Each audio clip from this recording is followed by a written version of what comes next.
우리 성경 1189장이 있죠. 그 중에서 제일 중요한 장이 어딜까? 그죠? 중요한 장이 어딜까? 실제로 창세기 1장, 2장입니다.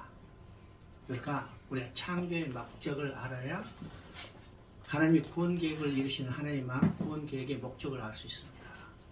그런데 창세기 1, 2장은 우리가 과학적인 정보를 알게 한 내용으로 많이 파악하지만은 실제로 하나님 마음을 알아가는 데는 별로 교회에서 크게 다루지 않았어요. 예, 제가 계속해서 우리가 부사 강의할 때 제일 먼저 반복에 이야기하는 것은 하나님의 창조의 목적, 하나님의 마음이 무엇인가를 아는 겁니다. 그죠? 우리가 창세기 1, 2장을 볼 때 하나님이 태초에 흩어지를 창조하시냐 선포하고 우주 만물을 창조했어요. 우주 만물을 창조하는 1차적인 목적이 뭘까? 인간이 살아갈 환경을 조성한 것입니다. 그죠? 인간이 살아갈 환경을 조성했어요. 그래서 2장 8절을 보면요, 동방의 에덴을 창설하시고 사람을 거기 두십니다. 또 이사야 45장 18절을 보면 사람이 살아갈 거주할도록 지으셨다, 이렇게 분명히 이야기했습니다. 그럼 1차적 목적은 인간이 살아갈 환경을 조성하시고, 그러면 인간이 살아갈 환경을 조성하시고 그 다음에 무슨 일을 하셨는가? 인간을 자기 형상 모양대로 지으시고 곧 인격적인 교제의 대상으로 지으시고 우주 만물 가운데 거기 두시고 하나님이 그와 함께 살면서 기뻐하며 즐거워하며 그의 영광을 드러내는 겁니다. 우리가 자식을 낳을 때 마찬가지죠. 자식을 낳을 때도 자식을 낳기 전에 자식이 살아갈 환경을 조성한 다음에 자식을 낳았어요. 낳은 자식과 더불어 함께 살면서 기뻐하며 즐거워하며 그의 영광을 드러내는 것, 이게 부모 자신에서 자식을 낳죠. 그러기 위해서 하나님은요 인간과 영원히 함께 살기를 원했습니다. 함께 살기를 원해서 주신 약속이 우리가 창세기 2장 17절입니다. 선악을 알게 한 나무의 열매를 먹지 마라. 먹으면 반드시 죽으리라. 자, 먹지 마라. 먹으면 반드시 죽으라 했기 때문에 우리가 일반적으로 금지 명령 이렇게 생각하지만은 왜 하나님이 선악과를 거기 두시고 먹지 말라고 하셨을까? 이거는 하나님과 인간이 영원히 함께 살기 위해서 주신 언약입니다. 그럼 하나님과 인간의 관계는 어떤 관계예요? 언약의 관계고 인간 편에서는 믿음의 관계입니다. 우리가 왜 신앙생활 할 때 믿음을 강조해요? 성경에서 왜 믿음이 강조되어 있어요? 하나님과 인간의 관계는 근본적으로 믿음의 관계입니다. 언약을 주시고 그 언약을 믿음으로 받아들이고 순종할 때 하나님과 인간은 영원히 함께 살게 된 겁니다. 그런데 문제는 뭐냐? 인간이 그 언약을 어긴 거죠.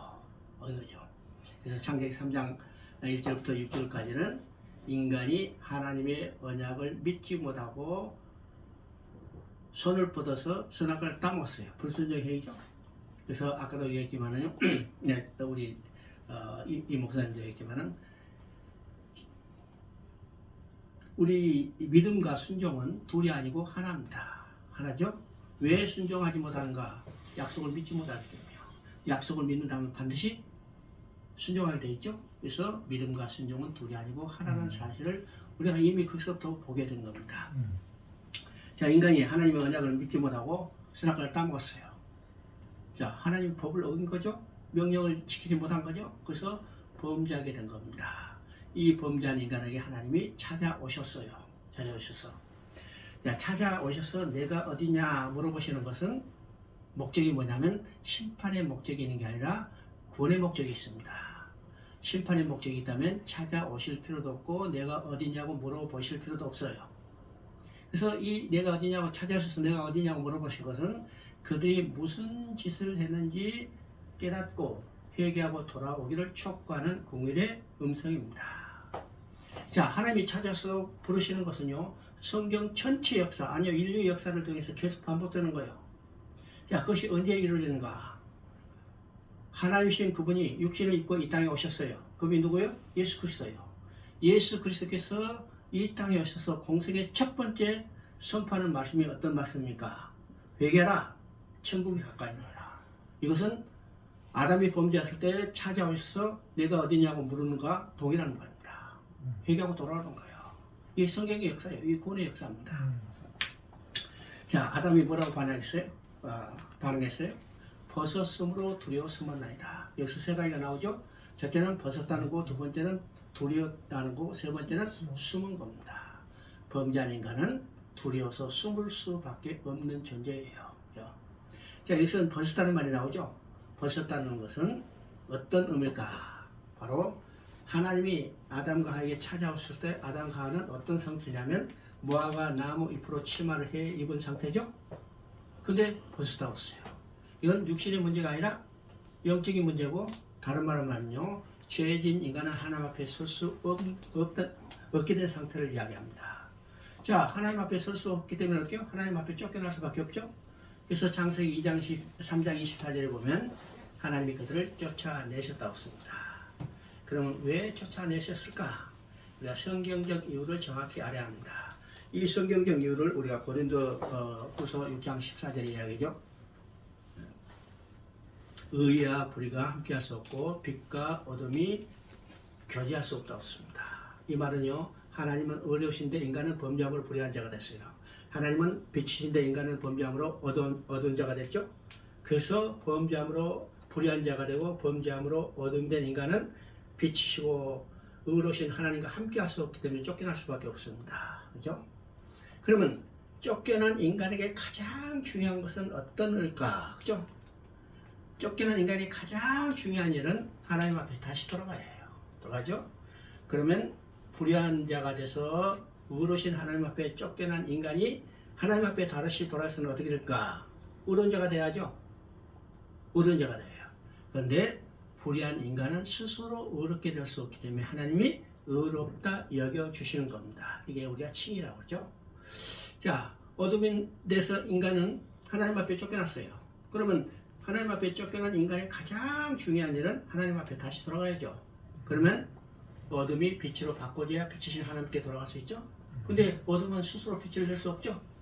그래서 이 어둠 가운데 하나님께서 빛을 넣어주시고 어둠을 빛으로 바꿔주신 후에 빛이신 하나님께 돌아오는 겁니다. 그러면 어둠 가운데 빛이신 빛이 누굴까? 이 세상에 오신 세상의 참빛으로 오신 예수 그리스도예요. 자, 우리 어둠 가운데 있는 우리 마음속에 누가 들어왔어요? 참빛인 그리스도가 위에 빛이 우리 가운데 비춰졌기 때문에 우리는 빛으로 변해서 빛인 하나님께 다시 돌아가게 되는 거죠. 이게 하나님의 구원 계획입니다. 그래서 불의한 자를 의롭게 여기시고 어둠을 빛으로 바꿔주시기 위해서 하나님은 새로운 약속을 주시는데 이것이 창세기 3장 15절입니다. 여자의 후손을 보내주시겠다는 약속입니다. 그리고 창세기 3장 21절에 가죽 옷을 지어 입히시다고 했어요. 이 가죽 옷을 지어 입혔다는 것은 우리가 벗었으므로 두려웠습니다. 벗었기 때문에 하나님 앞에 쫓겨날 수밖에 없죠. 그래서 하나님 앞에 다시 돌아가기 위해서 어떻게 해요? 가려줘야 해요. 근데 무화과 나무 잎으로 가렸지만은 그것으로는 하나님께 나갈 수 없습니다. 그래서 하나님이 가죽 옷을 지어 입혀 주셨어요. 그래서 우리가 창세기 3장 15절, 창세기 3장 21절 이 두 가지를 결합해서 원복음이라고 합니다. 그러면 이 복음의 형태가 완전히 갖춰지지 않는 상태지만은 이 원복음을 주심으로 이 원복음을 점진적으로 발전시키는 계시의 발전이죠. 발전시켜 나가는 것이 성경 이야기입니다. 얘기하죠. 그래서 이제 창세기 3장 15절, 창세기 3장 21절 이 두 가지 여자의 후손을 보내주셨다는 것과 자 가죽 옷을 지어 입히셨다는 것을 우리가 잘 기억해야 합니다. 지난번 숙제 줬죠? 어? 숙제가 뭔지도 몰라. 야 진짜 학생들이네. 학생들은 숙제가 뭔지도 잊어버리고 창세기 3장 15절을 암송하라고 했어요. 창세기 3장 15절 암송하고 이사야 48장 11절 암송해야 합니다. 암송해야죠. 그래서 이제 범죄한 인간들을 다시 돌아오게 해요. 왜 돌아가게 할까? 누구를 위해서 돌아오게 할 건가? 지난번에 얘기했죠. 부모가 자식을 잃어버리면 자식을 반드시 찾아요. 잃어버린 자식을 찾는 이야기가 구원 계획을 성취하는 이야기입니다. 그죠? 그러면 잃어버린 자식을 반드시 찾는데 누구를 위해서 자식을 찾을까요? 부모 자신을 위해서 자식을 찾을까요? 아니면 자식 자신을 위해서 찾을까요? 그렇죠? 부모 자신을 위해서 찾습니다. 부모 자신을 위해서 찾아요. 그래서 하나님도 내가 나를 위하여 내 이름을 누구에게 모독받겠으면 내 영광을 누구에게 찬탈당하리라. 이것이 구원 계획을 이루신 하나님의 마음입니다. 이것을 알아야 성경 전체를 통해서 하나님의 구원 계획을 이루신 하나님의 마음을 우리가 정확히 알 수가 있죠. 성경을 우리가 읽고 연구하고 한다는 것은 그 속에 나타나는 뭘 알아요? 하나님의 마음을 알아야 합니다. 마음을 알죠? 우리 하나님 마음을 알고 하나님의 나를 위하여 해주신 일이 무엇인지를 알아야 내가 하나님 앞에 순종하고 하나님의 사랑을 깨닫고 하나님을 사랑하게 됩니다. 부모의 마음을 제대로 알아야 부모에게 효도하죠. 부모의 마음 제대로 모르는데 효도하라고 하면 억지로 해가지고 오히려 반항해요. 근데 부모가 나를 위하여 무슨 일을 해주셨는지, 부모가 나를 얼마나 사랑하는지를 안다면 효도하라 말 안 해도 그죠? 자동적으로 효도하게 되는 거, 순종하게 되는 겁니다. 그래서 우리가 성경을 통해서 하나님의 마음이 무엇인가를 정확히 알아야 해요. 그죠? 자, 이건 기억이 되어야 합니다. 창세기 3장까지. 자, 창세기 4장에서는 어떻게 해요? 지금 에덴을 떠나서 인간 세상 속에서 역사가 시작되는 거죠. 그 역사가 뭘로 시작되는가? 하나님 앞에 첫 번째 제사 드리는 것으로 나타납니다. 제사 드리는 거. 아벨과 가인이 제사를 드렸어요. 근데 아벨과 그의 제물은 받으시고 가인과 그의 제물은 받지 않으셨습니다. 여기서 제사 드리는 것을 통해서 두 진영이 나는 것을 보게 되죠. 창세기 3장 15절에서 이미 여자의 후손과 뱀의 후손은 두 진영으로 나뉠 것에 대해서 계시했어요. 지금 여기 두 진영으로 나뉘게 되는 겁니다. 아벨과 그의 제물은 받으시고 가인과 그의 제물은 받지 않으시고, 여기서 받으심과 받지 않으심 완전히 두 진영으로 나눠졌죠. 그러면 받으심의 의미가 뭐고 받지 않으심의 의미가 뭘까? 받으셨다는 것은 하나님 앞에 다시 돌아오셨다는 거예요. 하나님이 받으셔서 그 가슴에 품었다는 겁니다. 여러분요, 외출하다 보면 꼬마가 집에 혼자 놀다가 엄마 하고 쫓아오죠. 그러면 엄마가 뭐예요? 아이고 잘 놀았냐 하면서 안아주죠. 근데 엄마가 피곤하다고 야야야 오지마 이러면 이 자녀가 어떻게 해요? 완전히 그 엎어져 우는 거예요. 이것이 받아주신가 받아주시지 않음에입니다. 무엇을 통해서? 제사를 통해서요. 제사를 통해서. 그러면 아벨은 뭘 가지고 제사를 드렸냐면 바로 양의 첫 새끼. 이건 뭘 믿었느냐? 바로 가죽옷을 지어 입히라는 그 약속을 믿은 겁니다. 그런데 가인은 땅의 소산을 드렸어요. 땅의 소산. 이건 재물의 가치가 문제가 아닙니다. 어떤 종류의 재물을 드리는가, 믿음으로 드리는가 차이죠? 차이입니다. 자, 이 제사 드리는 결과가 어떤 것으로 나타나는가? 결국 두 진영으로 나눴죠. 그래서 가인이 아벨을 쳐 죽인 겁니다. 이 말은 다른 말이며 뱀의 후손이 여자의 후손이 태어나지 못하도록 대적하는 첫 번째 사건이요. 첫 번째 사건이죠. 이건 성경 역사에서 반복되는 사건입니다. 반복되는 사건. 자, 그건 이제 세상에 악이 들어서 그 악이 점점 확산되어가는 것을 보게 되죠. 그래서 6장에는 어떤 역사일까? 바로 이제 지난주까지 배웠던 5장까지고 지금 오늘 이제 6장부터 시작되죠. 그럼 5장은 어떤 것이었을까요? 5장은 족보가 나온다고 했죠. 그래서 족보는 두 가지 의미를 이야기했습니다. 첫째는 여자의 후손을 보내주셨다고 했는데 그 여자의 후손이 저 먼 미래에 그냥 하늘에서 뚝 떨어진 게 아니라 적법한 혈통을 타고서 계통을 타고 태어나야 이 여자의 후손 메시 하나님 보내신 약속의 근거에서 태어난 메시아인 것을 우리가 인정할 수 있습니다. 그래서 그 구약의 족보가 여러 군데 나오는데 그 족보를 정의해 놓은 것이 어딘가? 마태복음 1장의 족보입니다. 그럼 마태복음 1장 1절은요, 이건 아브라함과 다윗의 자손 예수 그리스도의 세계를 나왔습니다. 그러면 자, 마태는 특별히요. 그 유대인이기 때문에 유대인의 조상을 누구부터 보냐? 아브라함부터 보는 겁니다. 어렵죠? 그래서 아브라함과 다윗에게 약속한 근거에서 태어난 예수가 곧 누구냐? 여자의 후손 메시아라는 것을 증거해 가는 겁니다. 그래요. 두 번째 이 족보의 의미는 족보의 마지막 나온 사람을 통해서 하는 새로운 역사를 전개할 하나님의 뜻이 있어요. 아까 사무엘상도 이야기했지만은 사무엘상이 누가 왕이 되어야 하느냐? 다윗이 왕이 되어야 해요. 왜요? 룻기의 마지막에 그 족보가 나오는데 룻기의 마지막 족보에 누가 나와요? 이새는 다윗을 낳았더라. 그렇기 때문에 이 족보 마지막 나온 사람 왕이 없던 시대 사람들이 각기 자기 소견에 오를 대로 행하더라. 그래서 혼란이 반복되는 시대죠. 그래서 하나님은 이제 왕을 세워서 왕이 통치하는 왕정 시대로 전환하려고 합니다. 그때 족보를 드러냈죠. 누구 족보요? 바로 다윗의 족보입니다. 그래서 그 족보는 유다부터 시작해서 끝에 지금 누구에 나오냐면 다윗이 나오기 때문에 다윗을 통해서 하나님은 새로운 역사를 전개해 가는 거예요. 왕을 세워서 왕정 시대로 전환하는데 그 사울이 끼어들었죠? 끼어들었습니다. 이게 족보입니다. 그죠? 그래서 마태복음의 족보도 쭉 나오다가 제일 마지막에 누구 이름이 나오냐면 예수가 나오죠? 요셉이 마리아에게서 예수를 낳았더라. 그러면 족보 마지막 나온 사람을 통해서 새로운 역사를 전개해 가기 때문에 신약의 역사는 누구를 통해서 이루어가는 역사인가? 바로 예수를 통해서 이루어가는 역사입니다. 이게 족보입니다.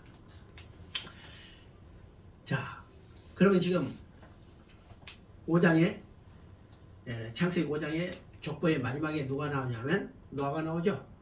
노아가. 그러면 6장부터는 노아를 통해서 이루어가는 역사입니다. 노아를 통해서 이루어가냐. 그러면 노아 시대 지금 어떤 시대인가? 6장 1절 2절 한번 봅니다. 사람이 땅에 번성하기 시작할 때 그들에게서 딸들이 나니 하나님의 아들들이 사람들의 딸들의 아름다움을 보고 자기들이 좋아하는 모든 여자를 삼으니라. 지금 이제 노아 시대에 접어들었어요. 그럼 노아 시대 어떤 시대인가? 사람들이 많아지기 시작할 때라고 했죠? 그러면 숫자적으로 얼마인지는 지금 명시되지 않았지만 하여튼 많아지기 시작했어요. 그럼 많아지기 시작할 때 어떤 현상이 나타나는가? 자, 거기 나오죠. 하나님의 아들들이 사람의 딸들의 아름다움을 보고 자기들이 좋아하는 모든 여자를 아내로 삼은지라. 그러면요, 하나님의 아들들이 누구고 사람의 딸들이 누군지는 지금 명시되지 않았지만은 우리가 전체적으로 요치하면 하나님의 아들들은 여자의 후손 셋의 씨에서 난 자들이요. 그 다음에 사람의 딸들은 가인의 후손, 곧 뱀의 후손 진영인 것을 보게 됩니다. 그러면 이 두 진영이 어떻게 구별되어야 하는 겁니다. 구별되는데 지금 어떻게 했어요? 통혼을 통해서 완전히 섞여버린 겁니다. 섞여버려. 이 두 진영이 섞인 것을 우리가 다른 말로 하면 세속화라고 합니다. 그래서 세속화, 섞여서 세속화 되면 반드시 어떻게 해요? 타락하게 있어요. 악이 가득하게 있습니다. 오늘 이 시대의 교회도 우리가 잘 살펴봐야 해요. 오늘 이 시대의 교회도 얼마나 세속화됐는지, 그죠? 교회인지 교회가 아닌지 기업인지 구분이 안 될 정도로 지금 섞여버렸죠? 이건 혼합입니다. 혼합돼서 세속화되자 결국은 타락한 거예요. 악이 가장합니다. 결과적으로 어떻게 했어요? 보니까 6장 5절을 보니까 세상에 악이 가득하다고 됐습니다. 이 악이 가득하다는 것은 어떤 거야? 실제로 발 디딜 틈도 없이 꽉 찼다는 거예요. 맞죠? 자, 그 모습을 보고 누가 걱정하겠을까요? 누가 근심할까요? 그 속에 살고 있는 인간은요, 아무런 감각도 없어. 옛날에 포세식 변소가 있었죠? 포세식 변소. 지금 세대는 좀 있는지도 모르지만은 옛날에 포세식 변소. 들어갈 때는 냄새 나지만은 거기에 5분만 앉아 있으면 전혀 감각도 없죠? 감각 없어요. 그러니까 거기 살고 있는 인간은 이제는 악이 간영한 거, 타락한 것에 대해서 전혀 감각도 없는데 그것을 보신 하나님은 어때요? 야, 큰일 났구나. 이 거룩한 씨 다 없어지겠구나. 이제 근심한 거예요. 그래서 그 악이 간영하는 가운데 하나님은 거룩한 씨를 건져내셔야 해요. 건져내셔야죠. 하나님은요, 심판의 목적이 있는 게 아니라 구원의 목적이 있다는 사실을 우리가 알아야 하는데, 그 구원은 누구를 통해서? 남은 자를 두시고 그 남은 자를 구원해 주신다는 사실을 우리가 알아야 합니다. 자, 그 악이 가난한 건데 하나님은 거룩한 씨를 건져내야 해요. 건져낼 방법이 뭘까? 그죠? 방주를 짓게 하고 방주에 들어온 자, 남은 자를 구원하시겠다는 겁니다. 그래서 노아를 불러서 방주를 짓게 하여, 그리고 지금 6장 3절에 중요한 말을 합니다. 너희 날이 120년이 되리라. 그죠? 너희 날이 120년이 되리라. 그러면 여기서 너희 날이 120년이 되는 이 120년 어떤 의미일까? 어떤 게 잘못된 해석은요, 인간의 수명이 120년인데 120년 살지 못하고 죽은 사람의 영혼이 귀신 되어 떠돌아다닌다. 이거 들어본 적 있어 없어요? 들어본 적 있어 없어요? 내가 지난 여기 수원에서 우리 이제 내가 수요일 오후에 강의를 해요. 그런데 어떤 사람이 와가지고 하는데 내가 딱 들으니까 이 사람은 여러 가지 이단이 짬뽕돼 있어요. 하나님의 교회도 짬뽕돼 있고 김기동이도 짬뽕돼 있고. 내가 물어봤지. 당신 이단 많이 쫓아다녔지? 그랬더니 그렇대. 신천지도 가보고 다도 가봤대. 그래서 당신은 오늘부터 다니지 말고 거기에 다니면 거기에 묻게 돼 있어. 지력받아 가면 지력 묻게 돼 있으니까 아예 들어가지 마. 빨리 나와. 그렇죠? 그런데 나올지 안 나올지 지 맘이니까 내가 모르겠고. 그렇죠? 그래요. 120년 살지 못하고 죽은 사람의 영혼이 귀되었던 거예요. 이게 잘못된 얘기죠. 성경은 어느 것에도 인간의 수명이 몇 년이라고 명시된 것이 없어요. 그렇죠? 어떤 사람은 70년, 80년 모세도 이야기했지 않은가? 모세도 70년, 80년인데 모세는 몇 살까지 살았어요? 모세 몇 살까지? 120년이냐? 그러니까 모세가 이야기한 70년, 강건하면 70년, 80년이 되나 그것도 인간의 수명이 아니라는 거예요. 그렇죠? 왜 성경에는 인간의 수명이 몇 년이라고 명시하지 않는가? 인간의 수명은 생명에 관한 절대 주권은 누구에 있어요? 하나님께 있어요. 그래서 태어나자마자 죽은 사람도 있고 성경이 말하는 무두셀라처럼 969세까지 산 사람도 있어요. 오늘 우리도 누가 먼저 갈지 아무도 장담 못하죠? 올 때는 순서가 있지만 갈 때는 순서가 없다고 했어요. 아무도 장담 못합니다. 오늘이라도 하나님이 부르시면 우리는 나가야 해요. 그래서 인간의 수명에 생명의 절대적인 주권은 누구에 있느냐? 하나님께 있어요. 그래서 성경에 몇 년이라고 명시된 것이 없습니다. 그러면 왜 110년일까? 120년이요. 지금 악이 가난한 이 세상, 악이 가난한 세상을 보고 하나님은 당장이라도 홍수로서 멸망시킬 수 있어요. 그렇죠? 근데 120년은 그들이 회개하고 돌아올 공일의 시간을 주신 겁니다. 그죠? 공일의 시간을 주시고. 자, 우리가 7장을 보면 홍수를 보낼 때 중요한 말이 있습니다. 7장 4절과 10절을 보면 두 군데 그때로부터 7일 후라는 말이 두 번이나 나옵니다. 7일 후라는 말이. 그러면 120년이 됐지만 120년 되자마자 그냥 홍수를 쫙 보낸 게 아니라 그로부터 7일 후라는 거야. 그러면 성경의 7자는 어떤 숫자일까요? 성경의 7자는 하나님의 숫자와 완전의 숫자입니다. 그러면 하나님은 120년이 되자마자 홍수를 딱 보낸 게 아니라 그로부터 7일 후에. 다른 말이요. 하나님이 오래 참으시고 오래 참으시고 오래 참으실 만큼 참으신 후에 돌아오지 않는 그들을 홍수로 심판하는 겁니다. 홍수죠? 그러면 홍수 가운데 구원받은 자가 몇 명일까? 홍수 가운데 구원받은 자는 7장 23절을 보면 방주에 남은 자가 구원받았다 습니다. 여기 중요한 의무였죠? 남은 자. 하나님은 남은 자를 구원하시는 겁니다. 남은 자를 통해서 하나님의 역사를 이루시는 거예요. 그러면 이 시대도 지금 남은 자가 있죠? 이 시대에 남은 자는 누굴까? 바로 로마서 11장 5절에 하나님의 은혜로 택함받은 남은 자. 누구예요? 저 여러분이요. 하나님의 은혜로 택함받은 남은 자. 우리 신앙에서 가장 큰 은혜는 뭘까? 하나님을 나 같은 자를 택해 주시다는 것이에요. 나 같은 자를 택해 주시다는 거예요. 무엇을 통해서? 하나님의 전적인 은혜로. 그죠? 이것이 우리 신앙에서 가장 큰 하나님의 은혜입니다. 나 같은 자를 택해 주시다. 그죠? 나 같은 자. 우리는 이제 다 죄인이라고 써요. 그러면 죄인이면 어떤 상태인가? 우리 이제 성경을 한번 볼까요? 성경 시편 113편 7절 한번 봅니다.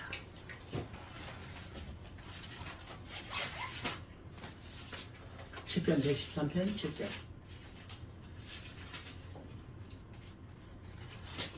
크게 한번 읽어봅니다. 가난한 자를 먼지더미에서 일으키시며 궁핍한 자를 거름더미에서 들어세워. 자, 이 내용은 사무엘상에 한나가 기도할 때 그 기도의 내용하고 똑같아요. 그죠? 그런데 그럼 여기서 이제 그죠? 가난한 자를 먼지더미에서 건지시고 궁핍한 자를 거름더미에서 건지셨다고 했어요. 이건 정말 고상한 말로 표현된 겁니다. 가난한 자를 먼지더미 하면 고상하지만은 어디요? 쓰레기더미에서 건지셨다고 했어요. 쓰레기 때문에. 요새 쓰레기 때문에 난리죠. 나는 이제 목사가 되기 전에 저 인천 금단 지역에서 여기 사고를 했어요. 금단 아시죠? 수도권 쓰레기가 다 모이는 거. 지금은 상당히 많이 이제 정리가 됐는데 쓰레기 다 모이는데 거기 있으면요 바람만 제대로 불면 냄새가 진동해가지고 견뎌내지를 못해요. 우리는 그런 쓰레기가 들어요. 쓰레기 가운데 우리를 건져내셨어요. 근데 어떤 쓰레기인가? 검단에 있는 그런 쓰레기가 아니고 지옥불에 타고 있는 쓰레기. 그냥 놔두면 멸망하고 없어질 그 가운데 하나님이 은혜의 손길로 건져주셨습니다. 여러분 쓰레기가 자랑할 거 있어요? 없어요. 쓰레기 자랑할 거 있어요? 없어요. 야, 나는 비싼 옷 샀다. 쌌던 쓰레기다. 자랑할 거 있어요? 쓰레기는 쓰레기일 뿐이에요. 그 가운데 나를 건져주셨어요. 또 지금요, 거름더미라고 씁니다. 이 거름더미는 원어로는 똥더미예요. 그죠? 중국 성경은 이걸 번둘이라고 해서 그냥 똥더미라고 그대로 번역했습니다. 우리 거름더미죠? 거름더미도 지금 의미가 있어요. 옛날에 어떻게요? 이용미 화학교로 쓰기 전에 옛날 두어미 거름더미였죠. 이제 우리 농사질 때 그냥 쓰레기 다 보고도 부대식 변소 다 차면 어떻게 해요? 그 똥 퍼가다가 거름에 다 버리는구나. 한 일주일 동안 온통 냄새가 나죠? 이 거름더미입니다. 그러면 이 똥더미, 똥더미가 어떤가? 여러분요, 똥은 건들면 냄새 피워요. 다른 사람 괴롭히죠? 똥이 무서운 게 아니라 똥은 더러워서 피하는 겁니다. 왜요? 건들면 냄새 나니까 된다요. 근데 이 똥더미를 어떻게 써요? 하나님이 은혜의 손길로 덮어주셨어요. 그죠? 은혜의 손길을 덮어주셨어요. 이 은혜의 손길만 떼면 어떻게 해요? 다시 냄새 피우고 다른 사람 고라에 가는 거예요. 누가요? 누가? 내가 그런 존재였어요. 그런 가운데 나를 택하시고 오늘 보내주시다는 사실이 놀라운 사실이죠. 그래서 120년 했지만은 당장 홍수를 보는 게 아니라 7일 후에 하나님은 기다리신 후에 돌아오지 않는 그들을 지금 심판하신 겁니다. 그래서 성경 전체를 볼 때 우리는 하나님의 심판의 목적이 아니라 구원의 목적이 있다는 사실을 알아야 합니다. 그렇죠? 자, 그래서 이 노아의 홍수도 우리는 심판 이렇게만 보지만은 실제로 그 근본적인 목적은 뭐예요? 심판의 목적이 있는 게 아니라 구원의 목적이 있다는 사실을 우리가 보게 되는 겁니다. 그렇죠? 자, 6장 17절 18절 한번 봅니다. 그러나 너와는 내가 내 언약을 세우리니 너는 내 아들과 내 아내와 내 며느리들과 함께 그 방주로 들어가고, 지금 방주를 짓게 하고 노아에게 지금 언약을 맺습니다. 그래서 성경에서 언약이라는 말이 지금 여기서 처음으로 등장하죠. 이 여기서 나오는 언약은 우리가 구원 언약이라고 해요. 구원 언약. 그래서 구원 언약을 들어가 여기 주시고 하는 말이 뭐예요? 야, 내 아들과 내 아내와 내 맏들과 함께 방주에 들어가고, 그럼 방주로 들어가서 방주에 들어간 자를 구원해 주시겠다는 겁니다. 그럼 방주는 무엇을 예표해요? 방주는 바로 예수 그리스도를 예표하고 방주는 교회를 예표하는 겁니다. 누구 안에 들어온 자를 구원받아요? 방주 안에 들어온 자, 교회 안에 들어온 자는 구원받게 되는 겁니다. 그래서 우리가 구원받는 유일한 길은 방주에 들어가는 거죠. 예수 그리스도를 믿는 거죠. 예수 그리스도를 영접한 길에는 다른 것이 없다는 사실을 우리가 여기서 볼 수가 있습니다. 자, 8장 20절 봅니다. 노아가 여호와 앞에 제단을 쌓고 모든 정결한 짐승과 모든 정결한 새 중에서 제물을 취하여 번제로 제단에 드렸더니, 지금 홍수가 물러난 후에 노아의 식구들이 이제 방주에서 나와서 최초로 한 일이 뭔가? 제단을 쌓고 번제를 드리는 겁니다. 번제는 출애굽 이후에 그 제사 제도가 여러 가지로 나뉘기 전 이제는 다 모든 제사를 번제로 드렸습니다. 그래서 번제는 가장 기본되는 제사고, 여기서 지금 창세기에서 나오는 번제는 모든 제사를 다 아우르는 거죠.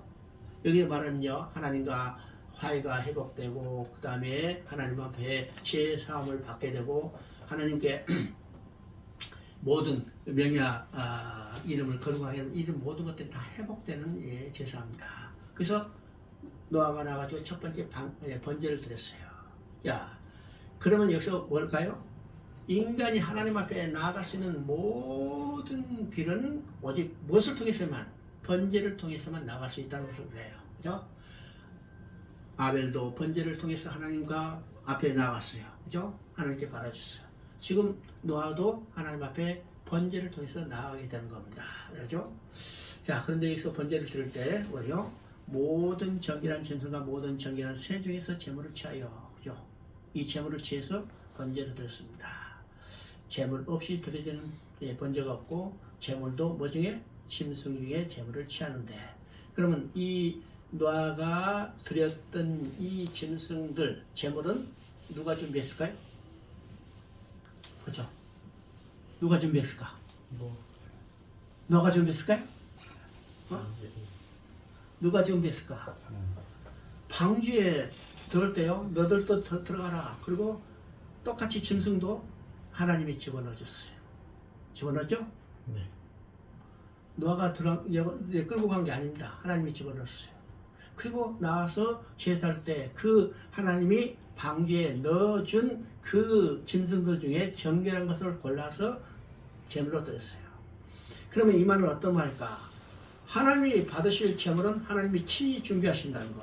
이게 창세기 22장에 나오는 여호와 이레, 이 말과 똑같은 거죠?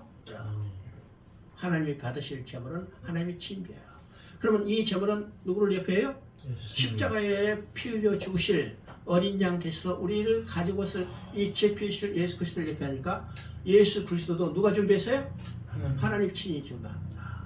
하나님 받으실 제물을 하나님이 친히 준비해서 우리가 보게 됩니다. 자, 그래서 노아도 의의 상속자가 됐다고 했습니다. 역시 히브리서 11장 7절에 나오죠. 믿음으로 노아는 아직 보이지 않는 일에 경고하심을 받아 경외함으로 방주를 준비하여 그 집을 구원하였으냐, 이런 말미암아 세상을 정죄하고 믿음으로 따는 의의 상속자가 되느니라. 자, 무엇을 믿었을까? 믿음으로, 그죠? 믿음으로. 무엇을 믿었을까요?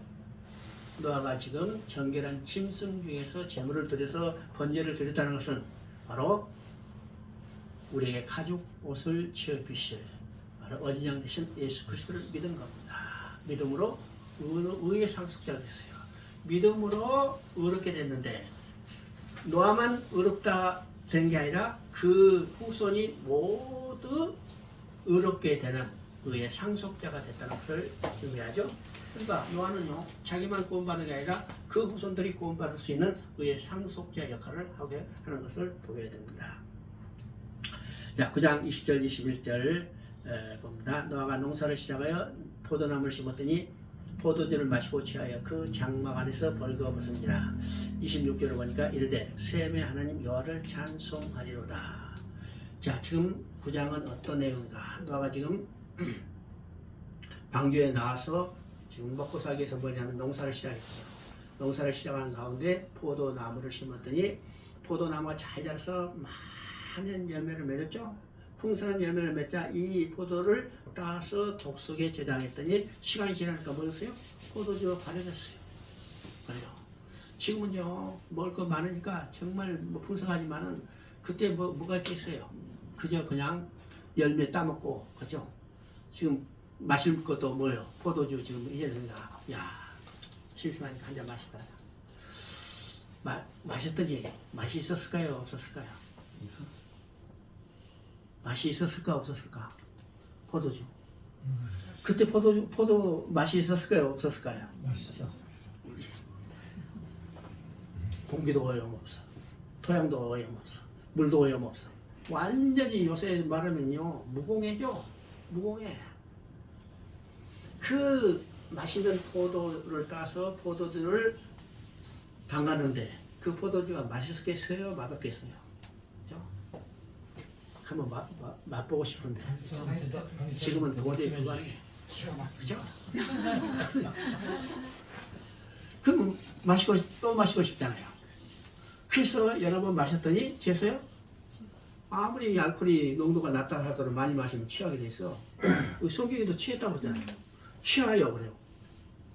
취하여서 장막 안에서 벌거벗었더니 그럼 이제 생각해 봅니다.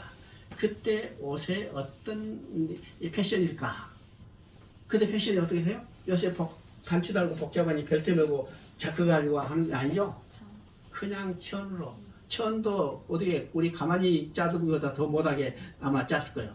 그래서 둘둘 감고 다니면 어떻게 해요? 누우면 이불이고 일어서면 옷이고 속옷 있었겠어요? 없었겠어요? 없어. 어? 속옷 내가 보니까 우리가 팬티 브라자 하는 것은 200년도 안 돼. 200년도 안 돼요. 그죠? 우리 어렸을 때도 그죠? 팬티는 별로 그 형식도 없는 거죠. 그래 툭 터진 거. 근데 200년밖에 안 돼요. 이러나. 그러면 그 노아가 지금 입고 있는 옷을 입고 지금 누워서 자는데 어떻게? 발을 한번 움직였더니 다 드러났어요. 그때 누가 들었냐? 함이 들어와서 아버지의 벌거벗을 보고 밖에 나가서 형제들에게 보였다서 셈과 야벳에게 보였더니 이 셈과 야벳은 아버지의 부끄러운 것을 보지 않게 해서 뒷걸음질 치고 와서 아버지를 덮어줬다고 했습니다. 너가 이 자매께서 이 사실을 알고 자기를 덮어준 셈과 야벳을 칭찬한 게 아닙니다. 하나님을 찬양했죠? 하나님을 찬양해도 자기를 덮어준 셈과 야벳의 하나님 여호와를 찬양한 게 아니라 셈의 하나님 여호와를 찬송했어요. 그럼 이 의미가 무엇인가를 우리가 생각해봅니다. 노아는요 몇 살까지 살았을까요? 노아는 성경에 950살까지 살았다고 했죠?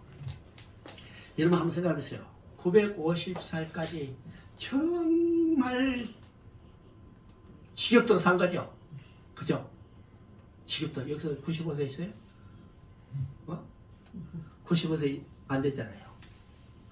95세까지 살아도 지겹도록 사는데, 그죠? 나는 빨리 가고 싶은데. 95세까지 살지도 못한 우리 인생에 얼마나 많은 일들이 지나갔어요. 그죠? 그걸 다 기록한다면요, 성경보다 더 두꺼울 거예요. 근데 노아가 950살까지 살았다면 그 인생에 얼마나 많은 사건, 사고가 지나갔고, 그죠? 굴곡이 있었겠습니까?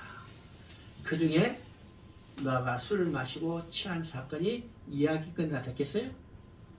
이건 아무런 사고가 없었잖아요. 그냥 술 마시고 취해서 잤을 뿐이에요. 그래요. 가서 누구하고 싸운 것도 아니고, 술 취해가지고 문 안 열린다고 집에 와서 문짝 발로 찬 것도 아니고, 그죠?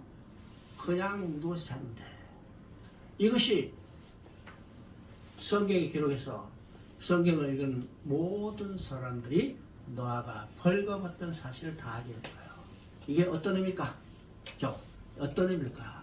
여기서 중요한 것은요, 노아가 벌거벗었다는 것입니다. 이 벌거벗었다는 용어, 그죠? 벌거벗었다. 우리가 이야기했죠? 벌거벗었다는 것은 성경을 이해하는데 굉장히 중요한 의미예요. 아까도 지금 사무엘상 할 때 지금 시편 32편 1절을 지금 인용했어요. 그죠? 인용. 그러면 시편 32편 1절은요. 다윗이 믿음으로 얻게 되는 것을 인용하는데 가장 중요한 핵심적인 구절 중에 하나입니다. 그 중에 중요한 말이 뭐예요? 허물이 삶았고 죄가 가려진 자에 보게 됐어요. 그래서 가려진 자죠? 가려진 자에 보게 됐습니다. 그러면 왜 가려진 자라고 이야기해요? 가려진 자. 이건 죄 때문입니다. 죄 때문에 벌거벗었기 때문에 그것을 가림을 받아야 어떻게 해요? 하나님 앞에 다시 돌아갈 수 있다는 거예요. 그죠? 하나님 앞에 다시 돌아갈 수 있으니까 얻게 되는 겁니다. 그죠? 그래서 여기서 벌거벗었다. 그러면 노아가 벌거벗었다. 그러면 노아는요, 두 번째 인류 시절을 할 수 있습니다. 그죠? 인류 시절. 왜일까? 아담으로부터 내려온 인류는요, 노아의 홍수 때 다 멸망되고, 노아의 8가족만 살았어요. 그 중에 가장이 누굴까요? 가장이 바로 노아고, 앞으로 인류는 노아의 세 아들로부터 번성하기 시작하니까, 노아를 두 번째 인류 시대를 할 수 있죠? 그러면 두 번째 인류 시대인 노아도 벌거벗었고 첫 번째 인류 시대인 아담도 벌거벗었고 이 말은 어떤 의미입니까? 아담 이후 모든 인간들은 다 어떻게 해요? 벌거벗었다는 거예요. 벌거벗었다는 것은 어떤 의미라고 써요? 바로 영적인 문제고 죄인은 하나님 앞에 설 수 없다는 겁니다. 이 말은 어떤 말일까? 바로 의인은 없나니 하나도 없으며 모든 사람이 죄를 범했음에 하나님의 영광이 이르지 못했다 하는 것을 여기 증거해 주는 겁니다. 그렇죠? 자, 노아가 잠이 깨서 자기를 덮어진 셈과 야벳을 칭찬하는 것도 아니고 셈과 야벳의 하나님을 찬양하는 것도 아니고 오직 셈의 하나님 여호와만 찬양해줬어요. 자, 이것이 어떤 의미입니까? 하나님이 노아에게 선지자의 영을 주셔서 셈의 후손 가운데 여자의 후손이 오셔서 인간의 죄 문제를 해결해 주실 것을 계시하는 겁니다. 그러면 여자의 후손, 보내주기로 약속했던 여자의 후손은 어느 계열에서 나타나요? 바로 셈의 후손으로 나타나는 것을 보게 됩니다. 그죠?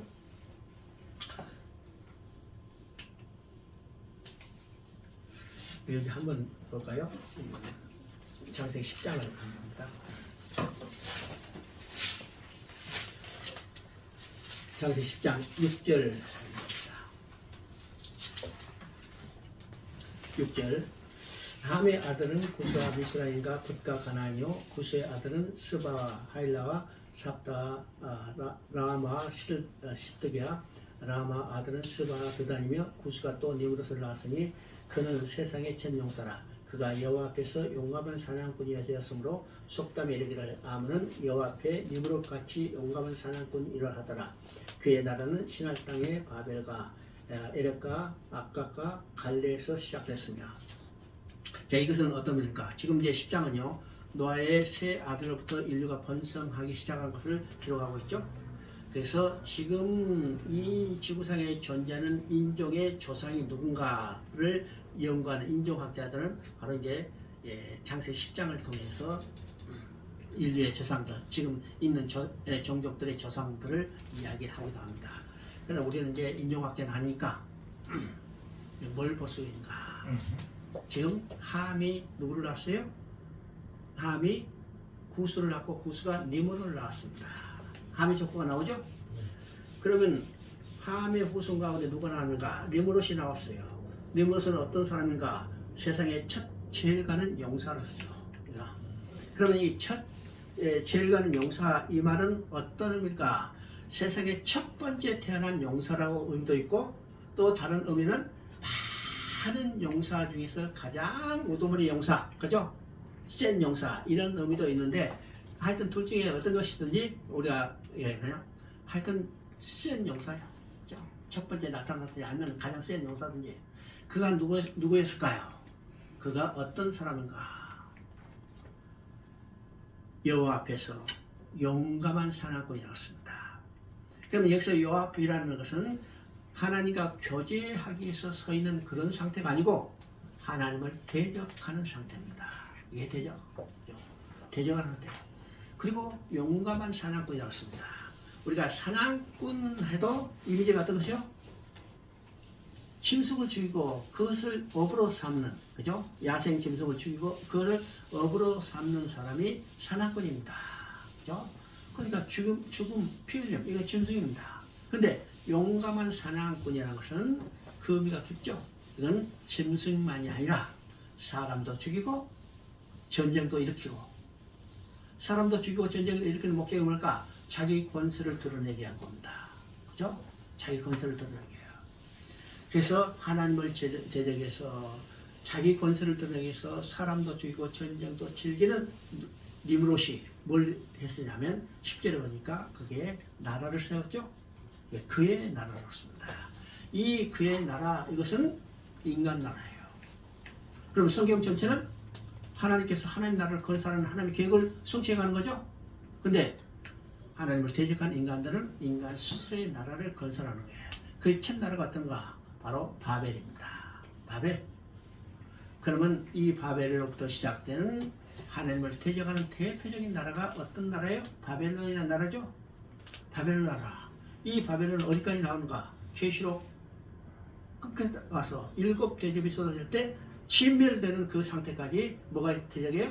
하나님을 대적하는 나라가 어떤 나라예요? 바벨론 나라입니다. 바벨론 나라요. 자, 이 나라가 어떤 성격인가를 10장에서 이야기합니다. 11장에서 이야기합니다.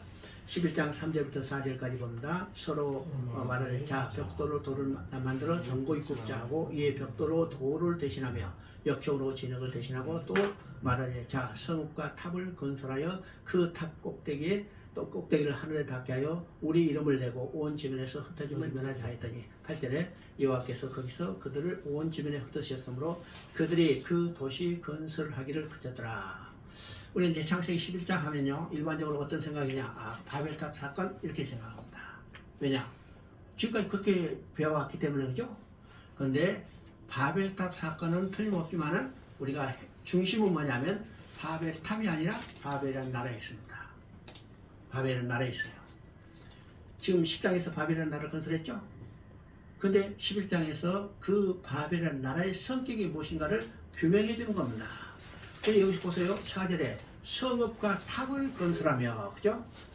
그러면 11장 8절에 뭐였어요? 여호와께서 거기서 그들을 지면에 뒀으면 그들이 그 도시 건설하기를 그쳤다고 했습니다. 그러면 여기서 성읍과 도시 건설이라는 이 말이 있죠? 그러면 고대 국가는 한 성읍이 한 나라입니다. 그렇죠? 고대 국가는 한 성읍이 한 나라. 그러니까 성읍을 건설했다는 것은 의미가 뭐예요? 한 나라를 건설했다는 겁니다. 그리고 그 나라의 백성들을 결집시키기 위해서 상징적으로 뭘 건설하냐? 높은 탑을 건설한 거예요. 오늘 독재국가도 큰 상징적인 탑을 건설한 것이 독재국가의 특징이죠. 마찬가지로 이 바벨이라는 나라도 그 나라의 성격이 무엇을 통해서 왔습니까? 바벨 탑을 건설하는 것을 통해서 보게 됩니다. 여러분 지금 우리가 3절에 보니까 서로 말하되 벽돌을 만들어 견고히 굽자 하고 이에 벽돌로 돌을 대신하고 역청으로 진흙을 대신했다. 여기서 강조되는 말이 어떤 말이에요? 강조되는 말이 대신이란 말입니다. 그죠? 벽돌로 돌을 대신하고 역청으로 진흙을 대신했다. 그러면 이 말은 어떤 말일까? 이건 하나님의 방법이 아니라 인간 너희들의 방법이라는 것을 강조한 겁니다. 그렇죠? 그러면 하나님이 하나님을 건설할 때 어떻게 건설하는가? 이게 다니엘서 2장 44절에 나오죠. 여러 왕들의 시대에 하나님이 한 나라를 건설하리니 아까도 이제 나왔어요. 여러 왕들의 시대에 하나님이 한 나라를 건설하는데 그 나라는 누구를 통해서 건설하는가? 이 다니엘서 2장 45절을 보니까 산에서 손을 대지 않은 한 돌이 나왔어. 그죠? 산에서 손을 대지 않은 한 돌은 누굴까요? 바로 산돌 대신 예수 그리스도예요. 근데 거기서 중요한 게 있죠? 손을 대지 않는 한 돌이었습니다. 그러면요, 벽돌로 돌을 대신하고 역청으로 진흙을 대신했다는 것은 손을 댔단 말이에요? 손을 안 댔단 말이에요? 손을 댔단 말이에요. 손을 댔다는 겁니다. 또 우리가 출애굽기 20장을 보면요, 십계명을 주시고 하나님이 십계명 말미에 뭐라고 할까? 너희가 토단을 쌓고, 그죠? 토사를 섞고 거기에 번제 화목제를 드리라고 했어요. 그럼 율법을 다 지키지 못할 것을 아시고 하나님이 하나님께 나갈 길을 보여주는데 그 길을 뭐예요? 토사를 쌓고 거기다 번제를 드리는 거죠. 그러니까 인간이 하나님 앞에 나아갈 수 있는 유일한 길은 제사를 통해요. 근데 그 제사는 어디서 드리는가? 제단에서 드려야죠. 근데 제단을 쌓을 때 어떻게 쌓았어요? 제단을 쌓을 때 새 연장을 되지 않는 자연손으로 쌓고 거기다 진흙을 발라서 하는 거예요. 중요한 의미죠. 인간의 지능과 지혜와 수단은 다 제거하는 거예요. 근데 여기서 지금 벽돌을 대신하고 역청으로 진흙을 대신하더라. 이건 어떤 방법인가? 하나님의 방법이 아니라 인간 너희들의 방법이라는 거예요. 그럼 지금 바벨이라는 나라는 어떤 것이요? 이 바벨 탑을 쌓는 것은 그 나라의 성격을 보는데 이건 하나님의 방법이 아니라 인간 너희들의 방법이라는 거예요. 인간 너희들의 방법. 그러면 이 바벨의 나라는 어떤 나라일까? 인간이 인간을 위한 인간의 나라. 그죠? 그러면 성경은 하나님께서 하나님 나라를 건설하라는데 하나님을 배반하고 거역한 인간들은 인간 스스로 자신들을 위한 나라를 건설하는 거예요. 하나님은 그걸 어떻게 해요? 흩어버리시는 겁니다. 흩어버리시는 겁니다. 이것을 통해서 인간 자력권에 불과한 것을 다시 보여줘요. 전적으로 타락한 전적한 인간이에요. 인간은 스스로 하나님 앞에 나갈 수 없는 것을 보여주는데요. 오늘 이 시대도 우리가 잘 생각해야 합니다. 오늘 교회에 열심히 나와서 열심히 봉사해서 다른 사람 볼 때는 정말 신앙심이 돈독한 것처럼 보이지만은 조심해야 겠습니다. 그 열심히 자기 스스로 자기가 통치하는 자기의 나라를 자기 안에 건설하고 있다는 거예요. 누구를 통해서? 누구를 사용해서? 예수님과 하나님을 이용해서. 조심해야 돼요. 우리가 성경을 구성적으로 보면서 가장 핵심은 절대적인 하나님의 주권입니다.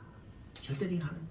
아시죠? 인간의 전적인 무능함, 전적인 부패한 것을 깨닫고 우리는 하나님께 모두 다 맡겨놓은 거예요. 그런데 타락한 인간들은 돌려놓으면 또 돌아가고 돌려놓으면 또 돌아가죠. 오뚜기 같은 인생이죠. 이게 그래서 우리가 성경을 반복적으로 배워야 할 것은 어떻게 해요? 하나님의 주권을 인정하는 훈련하는 겁니다. 실제로 이것이 우리 신앙이에요. 알죠?